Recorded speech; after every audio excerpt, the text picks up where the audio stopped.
आज आपण बनवलेत मुरडे पोहे. दिसायला कांद्या पोह्यासारखे दिसत आहेत, परंतु हे दडपे पोहे नाहीत आणि कांदा पोहे नाही आहेत, तर हे आहेत मुरडे पोहे.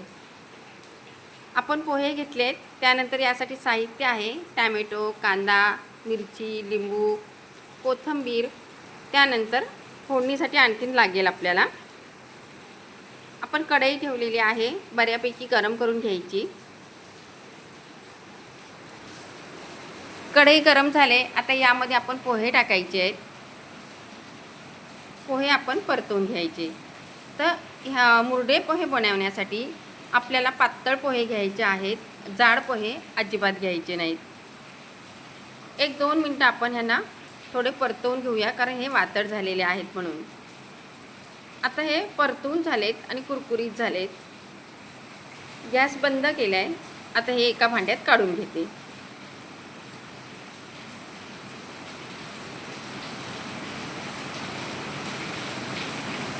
आता आपण तीच कढई घेतली.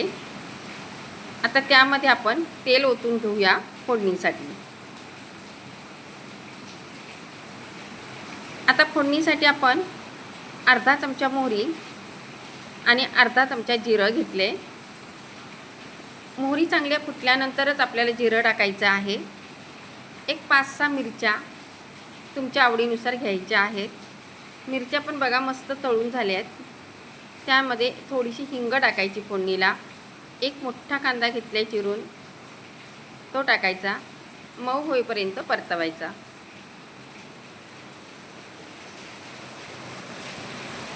कांदा आता बऱ्यापैकी बघा मऊ झालेला आहे, पाहू शकता. आता यामध्ये आपण कढीपत्ता टाकून घेतलाय, टॅमॅटो, परत एकदा चांगलं मिक्स करायचं आणि टोमॅटो मऊ होईपर्यंत परतवून घ्यायचं.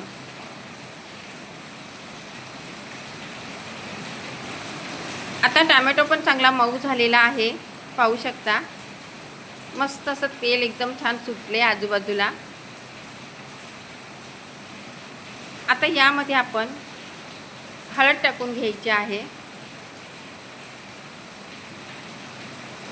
चवीनुसार मीठ टाकायचं आहे आणि 1 चमचा आपण साखर टाकूया.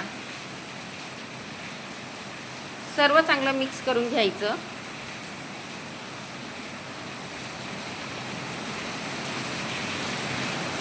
आता यामध्ये भरपूर अशी कोथिंबीर टाकायची.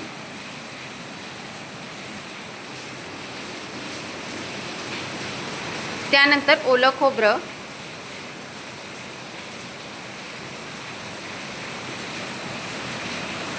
आता सर्व मिक्स करायचं आहे. मैत्रिणींनो, पहिल्यांदा जर रेसिपी पाहत असाल तर चॅनलला सबस्क्राईब करा आणि बाजूची बेल आहे ही सुद्धा दाबा. यामध्ये अर्धा लिंबू पिळून घ्यायचा आहे. आपण गॅस बंद करून नंतर लिंबू पिळून घेतले आहे. परत एकदा चांगलं मिक्स करायचं आहे. बाहेर एकदम जोरदार पाऊस चालू आहे आणि तो याच्यात आवाज येतोय. तर फोडणी तयार झाली. गॅस बंद केलेला आहे. आता हे पोहे आहेत, हे थंड झालेत. आता यामध्ये आपण ही फोडणी टाकून घ्यायची.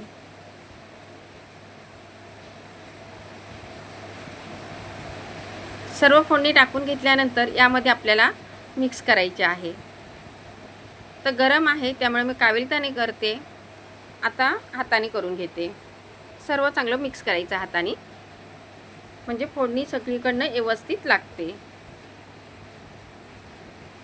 फोडणी आपण चांगली मिक्स करून घेतले. आता यामध्ये कांदा, वरनं टोमॅटो, कोथिंबीर टाकून घ्यायची, ओलं खोबरं आणि अर्धा लिंबू. ह्याच्यात लिंबू आणि कोथिंबीरने कांदा वरनं टाकला ना तर खूप छान लागते खायला. तर नक्की वरनं असा लिंबू पण पिळायचा आहे. आता हे मिक्स केल्यानंतर थोडंसं मी ओलं खोबरं टाकले. हे ओलं खोबरं मी वाटून फ्रीजमध्ये ठेवलं होतं, त्याच्यामुळे ते थोडं सुक्कं झाले. आता आपण एका डिशमध्ये काढून घ्यायचे. आणि हे आहेत मुरडे पोहे. कसे झाले मैत्रिणींनो नक्की सांगा. आणि रेसिपी आवडली असेल तर एक लाईक नक्की करा. वरनं आपण कांदा, टोमॅटो आणि खोबरं टाकायचे. तर हे मुरडे पोहे तयार आहेत खाण्यासाठी. पाहू शकता खूप छान दिसत आहेत, तसं खायला पण छान लागतात. फक्त तुम्ही पोहे इथं पातळ घ्यायचे आहेत. आवर्जून एक लाईक पण नक्की करा. परत भेटू आपण अशाच एका नवीन रेसिपी सोबत. चला बाय. परत भेटूया अशाच एका नवीन रेसिपी सोबत.